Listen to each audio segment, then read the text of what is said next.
Africa की सुनहरी खदानों से लेकर दुबई के शेखों तक, रॉकी अब एक नाम नहीं, एक डर बन चुका है पूरे गोल्ड माफिया के लिए।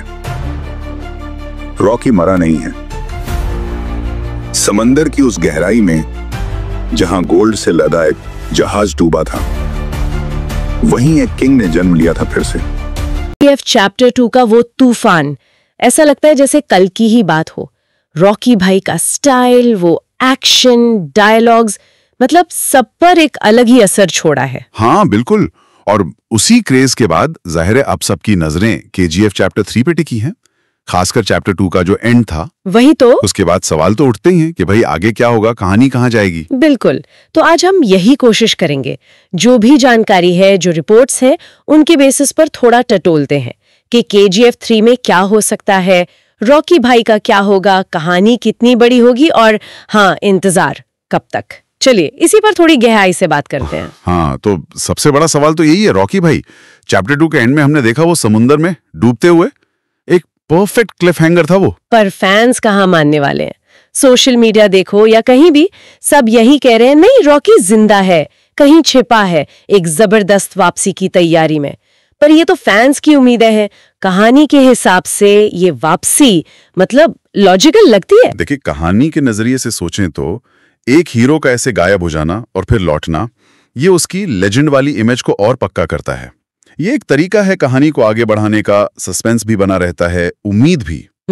सवाल यह है कि प्रशांत नील इसे दिखाएंगे कैसे। क्या सिर्फ वो फिजिकली वापस आएगा या उसके कैरेक्टर में भी कोई गहरा बदलाव देखने को मिलेगा? ये इंटरेस्टिंग होगा।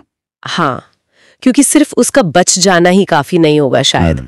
और ये भी सुनने में आ रहा है कि इस बार कहानी सिर्फ केजीएफ तक, मतलब कोलार गोल्डफील्ड्स तक सीमित नहीं रहने वाली। दायरा बढ़ रहा है क्या? खबरें तो यही कह रही हैं। ऐसा माना जा रहा है कि कहानी अब सिर्फ केजीएफ या इंडिया तक ही नहीं रहेगी।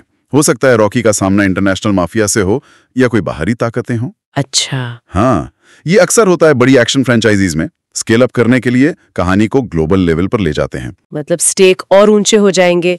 लेकिन एक सवाल मन में आता है, ग्लोबल जाने से कहीं केजीएफ का वो देसी, वो रॉ वाला फील, वो कहीं कमजोर तो नहीं पड़ेगा जो उसकी पहचान है? ये बिल्कुल जायज सवाल है। ये रिस्क हमेशा रहता है जब आप कहानी को इंटरनेशनल बनाते हैं कि कहीं वो अपनी जड़ों से ना कट जाए। सही बात है। तो ये देखना मजेदार होगा कि मेकर्स इस ग्लोबल स्केल को केजीएफ के उस कोर एसेंस के साथ कैसे बैलेंस करते हैं। हो सकता है रॉकी एक बहुत बड़े कॉर्पोरेट की तरह या क्राइम सिंडिकेट के तौर पर लौटे, जो उसे अपने आप ग्लोबल लेवल पर ले जाए। ये एक दिलचस्प एंगल हो सकता है। अच्छा, पर्दे के पीछे क्या चल रहा है? प्रशांत नील, प्रोडक्शन टीम, उसको लेकर क्या खबरें हैं? प्रशांत नील के बारे में तो यही सुनने में आ रहा है कि वो केजीएफ 2 से भी कुछ नया और भव्य करना चाहते हैं। जाहिर है प्रेशर तो बहुत होगा उन पर, उम्मीदें बहुत ज्यादा हैं। हाँ, वो तो है। और फिल्म कब तक आ सकती है, कुछ आइडिया? देखिए, अभी जो अंदाजे लग रहे हैं उनके हिसाब से शूटिंग शायद 2025 की शुरुआत में और रिलीज 2025 के एंड या शायद 2026 तक। लेकिन ये सब अभी मतलब सिर्फ शुरुआती रिपोर्ट्स हैं, कुछ ऑफिशियल नहीं है। मतलब इंतजार तो करना पड़ेगा। और सबसे जरूरी, यश, रॉकी भाई के रोल में उनकी वापसी तो कंफर्म्ड है ना? हाँ बिल्कुल। यश के बिना केजीएफ की कल्पना करना भी मुश्किल है। रिपोर्ट्स तो यही कहती हैं कि वो लौट रहे हैं। लेकिन एक इंटरेस्टिंग बात ये कही जा रही है कि इस बार उनका अंदाज और भी खतरनाक होगा। और भी खतरनाक? अच्छा, इसका मतलब क्या? सिर्फ एक्शन बढ़ जाएगा, बड़ी बड़ी बंदूकें, ज्यादा फाइट्स, या कैरेक्टर में भी कुछ बदलाव? यही सबसे बड़ा सवाल है। हो सकता है एक्शन का लेवल तो बढ़ेगा ही, वो तो केजीएफ की पहचान है।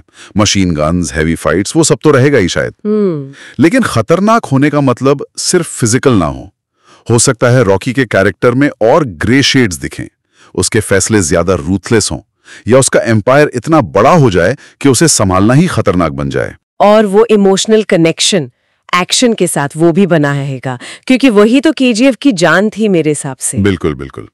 सिर्फ एक्शन से दर्शक उतना कनेक्ट नहीं करते। केजीएफ की सक्सेस का एक बड़ा राज यही था, एक्शन और इमोशन का बैलेंस। सही। मेकर्स भी ये बात समझते होंगे जरूर। उम्मीद तो यही है कि इतने बड़े स्केल के एक्शन के साथ कहानी का वो इमोशनल कोर, वो दिल को छूने वाले पल, वो भी रहेंगे। हो सकता है इस खतरनाक रॉकी के पीछे की वजह में ही कोई इमोशनल एंगल हो। तो अगर हम सारी जानकारी को एक साथ रखें रॉकी भाई की एक मिस्टीरियस वापसी की पूरी उम्मीद है। कहानी का स्केल शायद इंटरनेशनल हो जाए।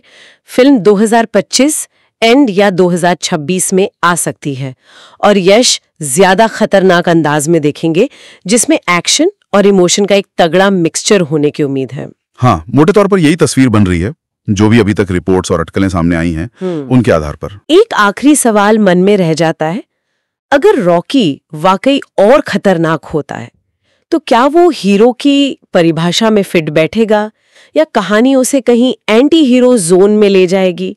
उसके किरदार का ये पॉसिबल डार्क टर्न कहानी को कहां ले जा सकता है, ये सोचना भी काफी इंटरेस्टिंग है।